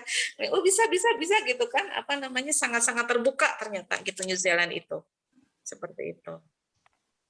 Jadi insya Allah tadi kalau pembaca sebetulnya segmennya luas banget gitu kan, bukan sekedar tadi orang yang ingin merantau, tapi sebetulnya orang yang ingin melihat arti sebuah kegigihan ya, kegigihan dan cita-cita, dan bagaimana suami istri itu saling bahu-membahu kan, katakanlah di sana mereka nol banget ya pengalaman, tapi mereka meyakini bahwa ya mungkin harus hijrah untuk sebuah hal yang lebih baik gitu kan, dan itu mempertaruhkan karir ya. Kalau Teh Yanti bercerita, mungkin Teh Yanti itu di Indonesia itu sebelumnya kerja di Indosat kan, di Indosat, dan mengambil cuti panjang ya ceritanya, dan nggak pulang-pulang kemana gitu Indosatnya nyari, yang mau pergi cuma sebentar ke New Zealand. Ternyata luar biasa, hari ini udah dapat permanen residen, dan itu bagus ya. Saya lihat Mbak Dian ini memang kekuatannya di benang merah. Nah itulah, naskah itu harus punya benang merah ya. Mohon maaf, ini kemarin saya juga cerita, saya beli buku yang bestseller, jadi buku itu bestseller dan jadi serial di TV, itu diangkat dari kisahnya, tetapi itu terlalu meloncat-loncat, jadi memang nggak ada peran editor di situ. Sebetulnya kalau orang narasumber kan kayak Teh Yanti itu tadi ceritanya kan sekarang, masa yang akan datang, kemarin loncat-loncat gitu kan, zigzag ya. Nah, adanya outline ini kan membantu kerunutan sebuah cerita sehingga orang bisa menikmatinya enak. Kalaupun meloncat-loncat sebetulnya nggak masalah kalau ada prolog kan. Nah, ini di buku itu saya ya ini untuk sharing aja juga pengalaman kita juga. Jadi tiba-tiba pembaca disuguhkan ada nama anaknya si X. Oh, tadi nggak ada anaknya sini, kok sekarang anaknya berapa sih gitu. Terus tiba-tiba tanggalnya maju mundur sebetulnya nggak masalah, plot alurnya maju mundur, tapi tadi peran penulis pendamping dalam hal ini Mbak Dian itu membuat tulisan jadi terarah. Jadi kelihatan benang merahnya. Tadi dari apa namanya, kenapa merantau, kemudian apa yang diharapkan pencapaiannya. Makanya nyambung ya kalau akhirnya Teh Yanti tadi ingin menuliskan bagaimana beliau dapat permanent resident ya, akhirnya sebuah pencapaian yang luar biasa bagi para perantau di New Zealand gitu. Dan memang Teh Yanti itu kayak memang menetap akhirnya kan, beda dengan orang studi ya. Kalau orang studi, ipar saya itu tahun ini sudah mau pulang dengan suaminya, alhamdulillah sudah beres PhD-nya, sudah beres. Nah, kalau Teh Yanti kan memang tujuan ke sana berbeda gitu, dan ini memang menjadi keunikan ya, keunikan dari orang-orang yang biasanya berangkat ke sana untuk studi gitu. Dengan segala suka dukanya pasti ya, setiap pilihan pasti ada dinamikanya. Nah, kita ini menikmati bagaimana seorang Teh Yanti bermetamorfosa ya, dari seorang ibu pekerja kantoran menjadi ibu yang merantau dan merintis karir dari nol di New Zealand ya bersama suaminya. Seperti itu ya kisahnya itu, Masya Allah. Ya, mangga ini yang lain yang mau bertanya. Umi, saya mau tanya sama Teh Dian. Ya, silahkan. Iya, Teh Dian, ini sebulan kan selesainya dari mulai komunikasi sama Teh Yanti. Iya. Sampai sekarang kan sebulan prosesnya itu loh. Saya bikin gimana nih caranya Teh Dian menata itu semua ya sampai selesai gitu kan. Itu kadang saya pikir, aduh hebat sekali nih Teh Dian nih. Saya sendiri kayak nggak kepikiran nih ke saya upaya yang disuruh seperti itu. Oh, belum kebayang bisa gitu loh Umi. Bener, saya dari tadi tuh mikir gitu, Umi, oh hebat sekali deh Teh Dian dari komunikasi, apalagi kan masalah waktu ya, waktu antara komunikasi kan di sana perbedaan waktu juga kan tuh, itu saya mikirnya gimana nih sih gitu, kasih tahu deh Teh Dian caranya gitu loh, saya masih belum nyampe ke sana. Gitu aja. Baik, terima kasih. Karena berdasarkan outline tadi, akhirnya saya kirimkan semua. Outline itu saya bikinkan misalnya bab 1 tentang sosok Teh Yanti seperti apa. Akhirnya saya tuliskan Teh Yanti lahir di mana, kuliah apa, sekolahnya, pendidikannya apa, terus pengalaman waktu kecil apa yang diingat, kenangan-kenangan selama di Indonesia. Saya runtut semua apa yang perlu ditanyakan, saya tulis, saya bikin dulu. Terus bab 2 juga sama, ketika merantau, alasan merantau apa, misalnya A, B, C, saya susun pertanyaannya juga. Jadi sekali saya kirim ke Teh Yanti itu langsung banyak, jadi bab 1, bab 2, bab 3, bab 5. Nah, cuman karena kendala waktu tadi, akhirnya Teh Yanti juga sama, balasannya juga berombongan juga, voice note-nya, bab 1 ini, bab 2, bab ini. Nah, di sela-sela ketika perbedaan waktu ini, akhirnya dari voice note ini akhirnya saya kelompokkan, saya bikin dijadikan folder, bab 1 ini, bab 2 ini, bab 3 ini. Di sela-sela itu juga nanti Teh Yanti juga ngirimkan foto-foto apa yang ingin dimasukkan ke bahan tulisan, itu juga sama, saya masukkan ke folder juga. Jadi di sela-sela antara pengiriman outline saya ataupun mungkin jawaban Teh Yanti, kadang kan ngirimnya nggak langsung banyak, nggak langsung dijawab. Nah, di sela-sela itu ketika ini saya mulai menulis. Saya bab 1 sesuai dengan voice note-nya, terus saya pilah-pilah lagi apa yang ingin ditulis, apa yang sekiranya hanya cuma sekedar cerita aja, maksudnya bukan hal yang penting untuk ditulis, atau dia cuma sekedar cerita curhat apa-apa, ya enggak ditulis. Habis itu terus kalau misalnya nanti ada voice note lagi, saya tulis lagi. Nanti saya kalau misalnya ada yang nggak jelas, saya kirim balik lagi ke Teh Yanti, seperti itu prosesnya. Cuman itu tadi, biar nggak ini kan kadang harus bolak-balik harus telaten ya. Jadi dari voice note itu kita bisa mendengarkan, memilah-milah apa yang sekiranya mau ditulis. Jadi dari situ mungkin ya kalau misalnya pas jenuh juga kan nggak mungkin nulis terus ya. Saya berapa hari gitu malah kadang sehari nggak nulis sama sekali, tapi sekalinya nulis nanti bisa langsung jadi mungkin 2 bab atau mungkin satu bab gitu. Jadi sambil nanti kalau misalnya ini saya bolak-balik kira-kira tulisan ini ada yang kurang atau tidak, saya cocokkan lagi dengan voice note-nya. Jadi ketika ada saat-saat jenuh, saya nggak memaksakan untuk menulis. Soalnya nanti kalau misalnya dipaksakan untuk menulis, nanti jadinya malah tulisan yang kita tulis malah stagnan, malah nggak ada rasa gitu. Jadi ketika saya butuh istirahat, saya butuh santai, ya udah saya satu hari itu harus benar-benar dipakai tidur, dipakai ini. Jadi nggak memaksakan diri. Cuman karena kemarin juga dikasih deadline sama Umi, kira-kira nanti kalau misalnya pas nilainya si A bisa nggak? Kalau Umi ya, soalnya nantinya kadang 3 hari hilang, voice note-nya nggak nyampe-nyampe. Gitu. Insya Allah deh Umi, saya usahakan, saya bilang gitu. Nah ternyata alhamdulillah 1 minggu sebelum deadline-nya ini saya udah konfirmasi ke Umi juga.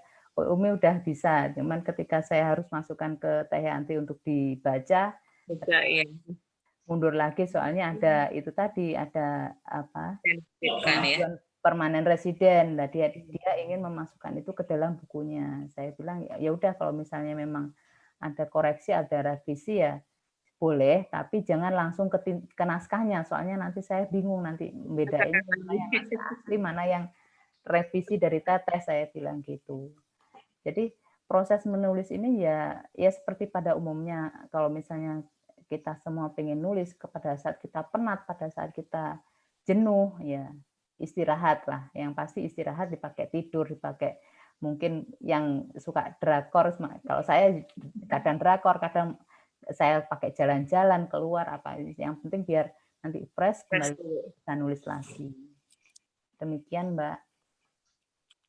Jadi kekuatannya yaitu tadi mungkin dari outline dan juga jawaban dari poin-poin pertanyaan ya. Nah mungkin karena kebetulan Teh Yanti itu ceritanya banyak, nah itu makanya saya bersyukur sekali sumber dari tulisan saya melimpah gitu. Jadi mungkin awalnya memang harus mengenal pribadi dari sosok yang kita tulis. Kita melakukan pendekatan sama kalau misalnya tak kenal maka tak sayang. Gitu. Makanya kita harus berusaha menyayangi lah. Kita berusaha mendekat, membuka diri, mengenalkan diri. Jadi sehingga ketika tulisan itu selesai, kita juga masih bisa menjalin hubungan baik sebagai teman, sebagai sahabat, walaupun tidak terikat dengan buku lagi, nggak terikat dengan tulisan, tapi kita masih bisa menambah teman, kita bisa menambah sahabat, saudara. Nah, itu kita silaturahim kita menjadi lebih luas lagi. Demikian. Terima kasih Mbak. Sama-sama Mbak Sritina.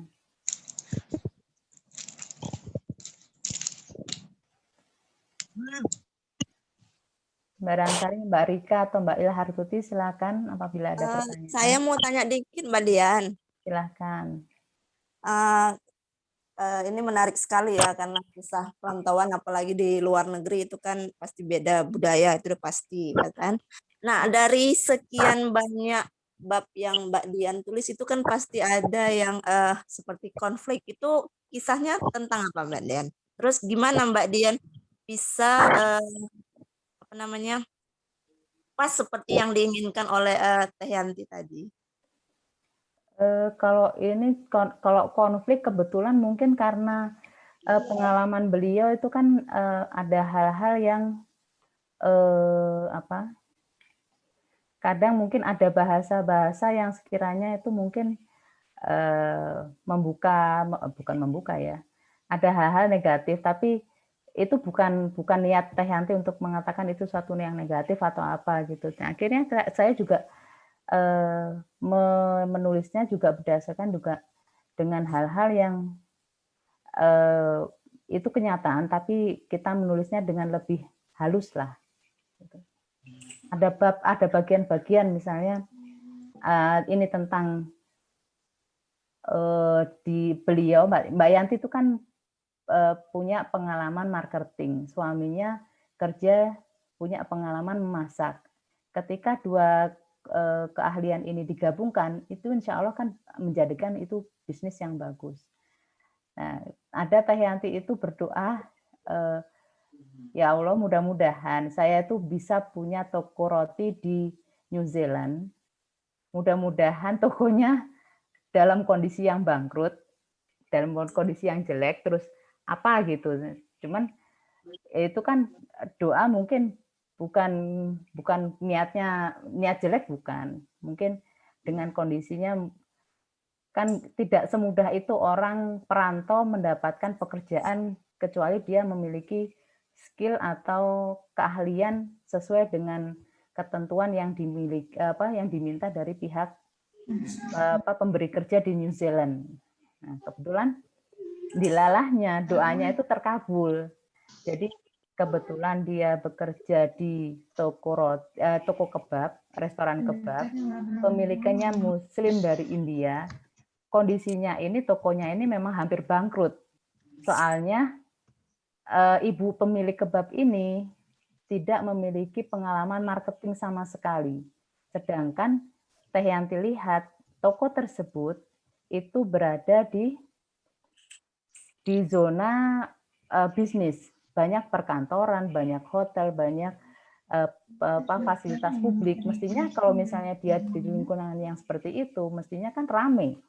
Tapi karena ibu ini nggak ngerti marketing, makanya tokonya sepi dan malah terancam bangkrut. Nah, dari situ Teh Yanti kebetulan berjodoh ketemu dengan ibu ini.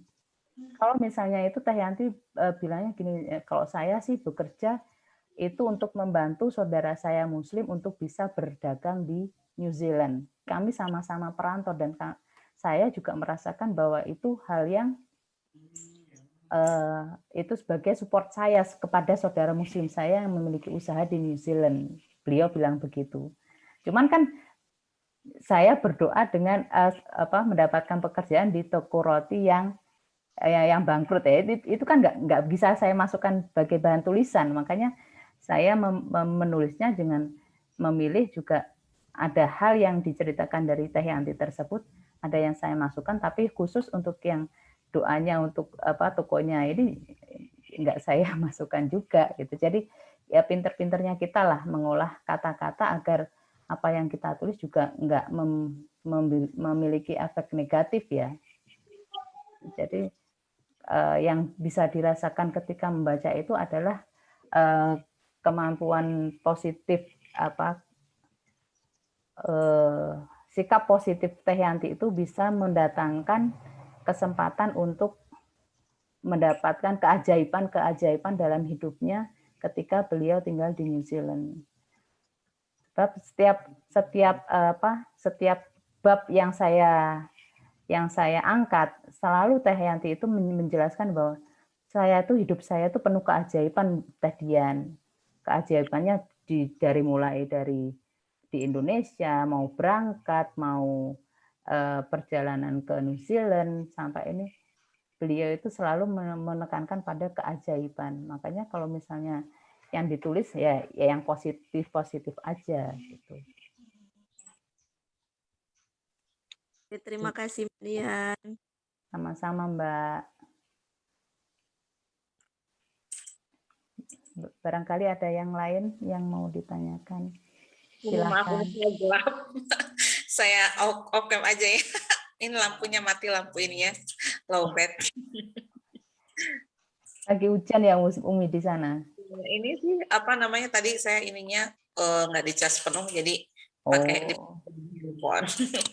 Mbak Dian sambil mengikuti teman-teman, berarti Mbak Dian tadi kan sudah menyepakati outline ya sebagai acuan bagi narasumber untuk menyampaikan informasi dan bagi penulis untuk menuliskan karyanya ya. Yeah. Nah, ketika Mbak Dian berarti kan sudah mulai ini outline disepakati tadi, kemudian bab 1, bab 2, bab 3. Itu berarti Mbak Dian menggait narasumber dengan pertanyaan-pertanyaan ya? Iya. Yang harus gitu kan sehingga fokus ya. Iya. Nah, kebetulan Teh Yanti sendiri juga masih bingung kira-kira yang mau ditulis apa gitu. Makanya saya dibantu kalau misalnya ini saya dibikinkan pertanyaan, nanti saya yang jawab. Beliau menyampaikan seperti itu. Jadi ketika ditanya apa yang ingin disampaikan, ternyata jawabannya seperti itu. Akhirnya saya kan juga berpikir kira-kira apa ya yang ingin ditanyakan, bab apa aja yang kira-kira sesuai atau berhubungan dengan bahasan yang ingin ditulis. Ya. Kalau misalnya dari awal kan karena belum kenal sama sekali kan saya juga meraba-raba. Ini kira-kira Teh Yanti ini orangnya kira-kira maunya seperti apa ya gitu. Jadi sambil berjalannya waktu ternyata maunya seperti ini. Jadi baru ketahuan ketika udah berapa kali berkomunikasi baru ketahuan bahwa keinginan Teh Yanti apa yang mau dituliskan baru ketahuan di beberapa percakapan dari WA tersebut. Jadi kalau awal memang masih meraba-raba juga. Outline sendiri memang saya bikin secara garis besar aja Umi. Jadi belum menjurus ke bab merantaunya seperti apa. Baru bab berikutnya saya bisa memutuskan oh ternyata merantau yang dimaksud Teh Yanti seperti ini. Bab apa aja yang ingin diungkapkan. Jadi saya mulai bisa membaca dari apa yang ingin diceritakan tersebut. Jadi seiring waktu kita sudah makin melihat benang merah yang ingin disampaikan dan tetap ya tidak keluar dari tema besar yaitu merantau ya. Yeah. Dan memang ketika kita menuliskan memoir ini kan sama dengan kisah kehidupan ya, biografi tapi kepingannya, dan itu salah satu tekniknya memang teknik wawancara gitu kan. Jadi yang dilakukan oleh Mbak Dian ini betul ya, mendapatkan limpahan materi itu salah satunya dengan teknik wawancara yang kemudian jawaban-jawabannya itu menggunakan voice. Tentu saja dengan merekam melalui voice itu yang pertama meringankan narasumber sehingga dia tidak usah menuliskan kan ya panjang-panjang si jawabannya. Kemudian juga bagi si penulis itu akan memudahkan karena kita bisa mengulang-ulang ya, mengulang-ulang si jawaban, kemudian kita tadi mengambil note-note, catatan-catatan mana nih yang mau dipertajam atau mana ini yang harus diabaikan. Kita kembali lagi tadi ke outline ya, dan memang selalu di kelas-kelas penulisan seperti yang saya dapatkan juga waktu awal gabung di sekolah perempuan, outline ini menjadi senjata utama kita ya, baik itu kita menuliskan kisah buku kita sendiri, kisah kita sendiri atau kisah kehidupan kita sendiri dalam hal ini memoir ya, ataupun ketika kita menulis buku pada umumnya memang outline ini yang harus kita punya di awal sehingga ini bisa menggait tulisan kita supaya tidak melebar dan supaya tadi kita bisa mengukur nih 120 halaman kira-kira ada berapa bab, satu babnya berapa halaman, berapa kata gitu kan ya Mbak Dian ya, sehingga Mbak Dian udah bisa mulai Umi ini kelebihan nih, yang ini aku pangkas gitu kan, itu luar biasa buat saya ya. Mbak Dian sampai memangkas supaya tadi bisa tepat 120 halaman dan sudah mulai bisa tadi memilah kira-kira yang terakhir ini akan disisipkan di mana. Dan ini mudah-mudahan juga pencapaian ini menjadi trigger, wah Mbak Dian juga bisa nih, berarti aku juga bisa gitu ya, melakukan hal yang sama sehingga lebih banyak lagi orang-orang di luar yang punya kisah kehidupan yang bisa diabadikan, bisa terbantu dengan keterampilan teman-teman tadi menjadi penulis pendamping ya, atau menjadi ghostwriter gitu. Ini tidak terasa nih, menarik sekali ya, waktunya berlalu begitu aja, kerasa Teh ya, 9:30 nih. Insya Allah banyak yang didapat malam ini. Iya ya, setiap materinya yang menarik itu pasti nggak terasa waktunya ya, sekarang sudah pukul 21.34. Ya, memang betul Umi, banyak sekali insight yang didapat pada malam hari ini, terutama itu tadi ya pengalaman menulis memoir. Banyak sekali pelajaran yang bisa didapat, salah satunya adalah yang tadi tuh yang membina chemistry ya antara penulis dengan narasumber, itu yang menjadi poin utamanya. Ketika sudah chemistry-nya udah nyambung, proses selanjutnya mungkin akan berjalan dengan lancar ya, karena kan sudah ada hubungan saling kepercayaan, lalu juga komunikasi yang baik, sehingga apa yang akan dituangkan dalam tulisan bisa tersampaikan dengan baik gitu ya. Terima kasih sekali kepada Umi Alea dan juga Mbak Dian yang sudah berbagi cerita pada malam hari ini. Terima kasih juga kepada teman-teman yang sudah meluangkan waktunya. Mudah-mudahan saja pengalaman Mbak Dian ini memunculkan satu harapan atau cita-cita yang baru, yaitu menjadi penulis memoir. Walaupun ghostwriter, tetapi justru itu menjadi peluang yang cukup menggiurkan juga ya Umi ya. Ya. Mbak Dian udah antri lagi nih naskah berikutnya, udah lagi ngedit juga sekarang.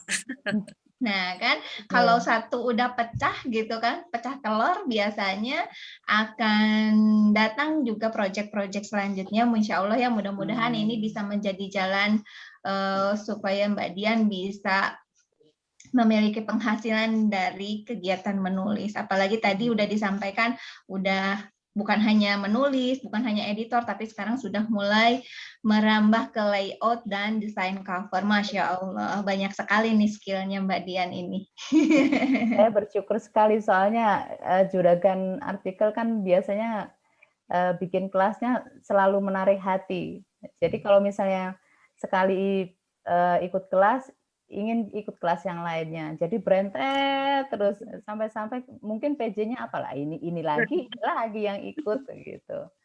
Jadi saya bersyukur sekali diberikan kesempatan untuk bisa mencari ilmu, menambah ilmu di juragan artikel, di mana support sistemnya sangat positif sekali, saling mendukung, saling berkembang. Jadi ketika mungkin saya berterima kasih ke Mbak Ita yang mengenalkan saya dengan juragan artikel, Mbak Miftahul Jana, dan juga kadang kalau misalnya ketemu dengan teman-teman yang lain, mungkin Mbak Diah juga, beliau juga menghasilkan buku anak juga, sama-sama ikut kelas di juragan artikel juga. Jadi saya merasa bahwa setiap teman-teman ini berkembang sesuai dengan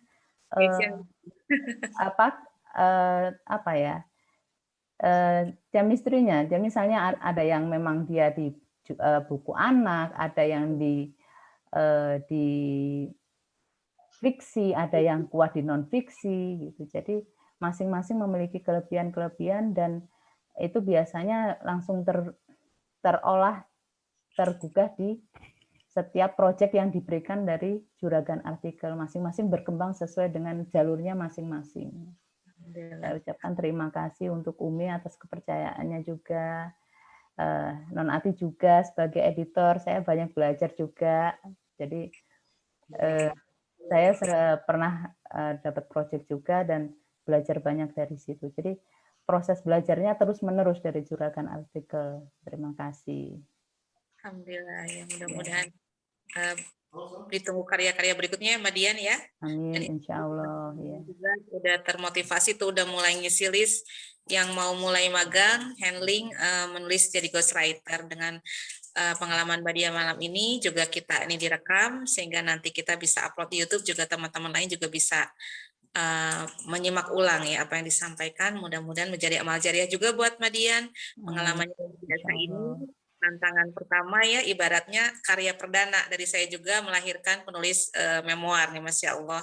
Dengan tahun ke-6 juragan artikel, memang kita tagline-nya adalah tebar manfaat ya, tebar manfaat, semangat tebar manfaat. Tebar manfaat itu artinya saya tidak hanya berdiri sendiri sebagai founder, tapi juga mulai membidik alumni ya untuk di-trigger skill-nya dengan tantangan-tantangan magang. Nah, insya Allah ini juga menjadi vibe yang menjadi semangat yang positif. Dan saya rasa di awal tahun ini sudah banyak sekali tawaran-tawaran yang memang melibatkan alumni. Jadi ternyata memang itu jadi doa ya, Masya Allah, saya sampai terharu. Saya baru mengucapkannya ya, hati-hati kita di akhir tahun itu ya. Dan awal tahun ini sudah banyak tawaran-tawaran yang itu memang betul-betul melibatkan alumni seperti yang kita harapkan. Karena 6 tahun ini artinya teman-teman sudah banyak ikut kelas di juragan artikel seperti Mbak Dian, sudah juga mengerjakan tugas-tugas. Nah, kita kasih challenge juga tadi dengan mulai magang mengerjakan proyek-proyek, ya harapannya memang teman-teman akhirnya dengan bergerak bersama maka manfaatnya itu akan lebih masif lagi ya, karena kita tidak hanya bergerak di kelas tapi kita sudah tadi memberikan solusi atas permasalahan dalam tanda kutip di sekitar kita, dalam hal ini kepenulisan ya, yaitu bersinergi dengan orang-orang yang membutuhkan jasa kita. Nah, Mbak Dian, ditunggu karya berikutnya. Mbak Dian ikut kelas layout nggak kemarin? Ikut? Nggak? Ikut. Harusnya tugasnya store, Umi. Saya izin. Saya katanya ya. Saya izin sama Mbak Lida. Berarti Mbak Dian kedepannya kayaknya bisa nih layout juga. Ilmunya lagi-lagi. Saya berusaha belajar lah. Inilah ya keunikan Juragan Artikel, memang timnya emak-emak ya. Jadi dari mulai tadi menulis, editor ya, layouter, desain cover ya, itu semua di backup dengan ibu rumah tangga yang memang tadi mengasah skillnya, mengawalinya dengan menimba ilmu di kelas-kelas di Juragan Artikel. Alhamdulillah ya, mudah-mudahan tadi diawali dari kepercayaan saya juga percaya Teh Indari, Masya Allah hari ini banyak yang sudah bisa merasakan manfaatnya dengan kehadiran kelas-kelas online, mudah-mudahan juga menjadi amal jariah juga bagi beliau yang memberikan kesempatan di awal dengan kelas artikel di Juragan Artikel, kemudian berkembang dengan kelas-kelas lainnya sesuai dengan kebutuhan peserta ya. Dan mudah-mudahan tahun ini juga menjadi tonggak awal kita untuk terus bergandengan ya, memberikan karya-karya terbaik melalui keterampilan-keterampilan yang kita miliki di kelas itu. Mudah-mudahan. Api. Iya Umi. Iya, alhamdulillah. Mudah-mudahan tadi ya Umi ya, niat Umi di tahun yang ke-6 ini ingin memberdayakan alumni, insya Allah perlahan akan tercapai.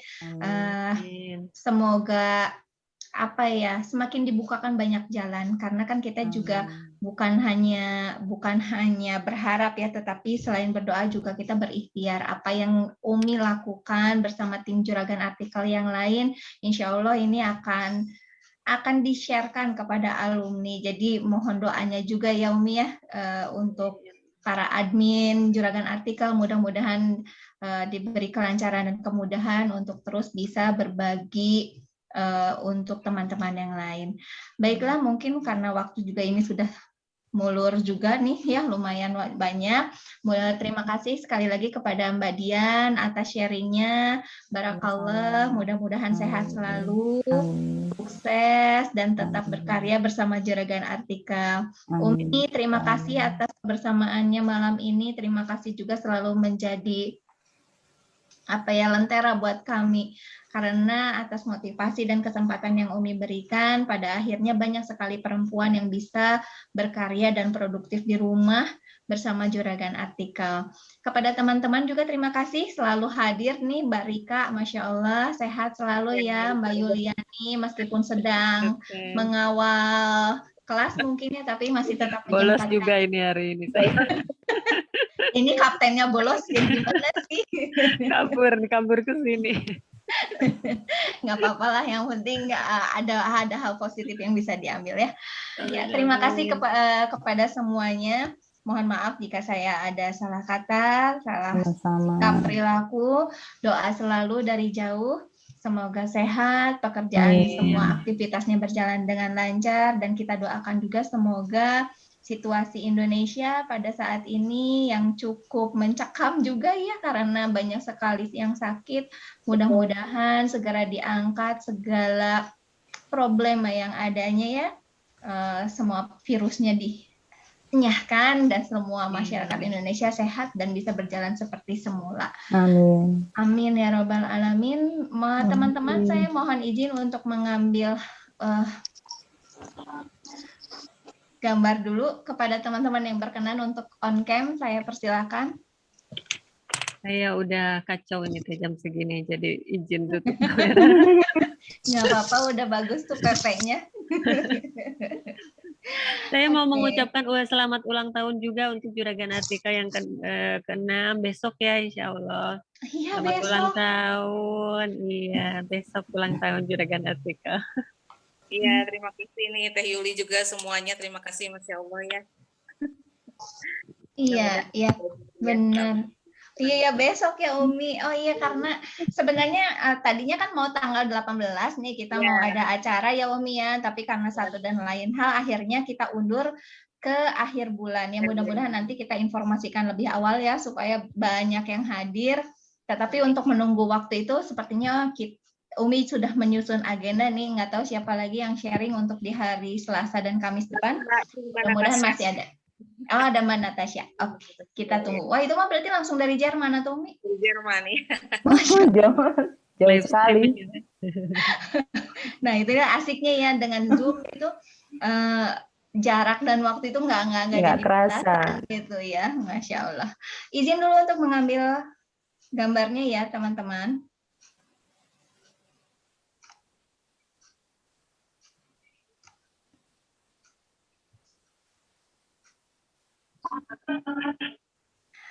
Oke, sudah. Terima kasih untuk semuanya. Sampai jumpa lagi di acara berikutnya. Mudah-mudahan segera ya. Billahi taufiq wal hidayah. Wassalamualaikum warahmatullahi wabarakatuh. Waalaikumsalam warahmatullahi wabarakatuh. Selamat istirahat ya. Selamat istirahat semuanya. Semoga sehat selalu. Terima kasih. Saya Izin ya. ya.